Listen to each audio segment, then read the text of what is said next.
Hello friend, आज मैं आपको बताने वाला हूँ जो हमारे WS-887 मॉडल ब्लूटूथ स्पीकर होते हैं उनका पिन पोर्ट कुछ ऐसे निकल जाता है। तो इसको आप कैसे रिपेयर कर सकते हैं और कैसे लगा सकते हैं घर पे, मिनटों में आपको बताने वाले हैं।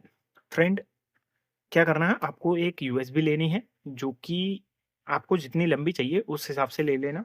मैं इतनी ही लगाऊंगा तो यह छोटी वाली ले ली है। अब इसको लगाना कैसे है आपको बताते हैं। जब भी फ्रेंड ये वाला दूसरा है, इसमें देखना आप 5 लैग आती हैं पिन में। 5 लैग आती हैं, तो इसमें भी 5 लैग थी, तो आपको फर्स्ट लैग को खोजना है जो कि डायोड से होके जाती है, क्योंकि ये एक ब्रिज का काम करता है डायोड। तो आपको यहाँ से ये देख सकते हो फर्स्ट लैग यहाँ से आई है, तो आपको एक सोल्ड यहीं कर देना है डायोड के यहाँ। और दूसरा करना है ग्राउंड पे, तो ग्राउंड आप यहाँ से भी ले सकते हैं, वहाँ नहीं लेना तो यूएसबी की फर्स्ट स्टिल यानी कि फर्स्ट लैग यहाँ बैटरी का माइनस भी है तो यहीं से ले सकते हैं। तो लगाते हैं और आपको दिखाते हैं। बहुत जल्दी कुछ ऐसे लगाएँगे। फ्रेंड, ये हमारा प्लस का है, तो इसको लगाएँगे।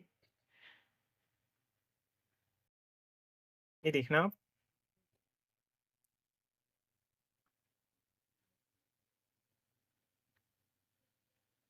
एक, दूसरा सेकंड हम यहाँ लगाने वाले हैं यूएसबी की फर्स्ट लेग में। ये अब इसको करते हैं चेक। तो इसको लगाते हैं हम चार्जिंग में और ये देख सकते हो वर्किंग होने लगी है। तो ऐसे ही फ्रेंड आप भी कर सकते हैं। और अगर वीडियो की जानकारी अच्छी लगी हो तो लाइक करना, कमेंट करना एंड सब्सक्राइब।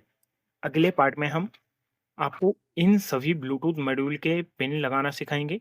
कैसे अगर आपके इनके पिन पोर्ट टूट गए हों, तो कैसे आप लगा सकते हैं।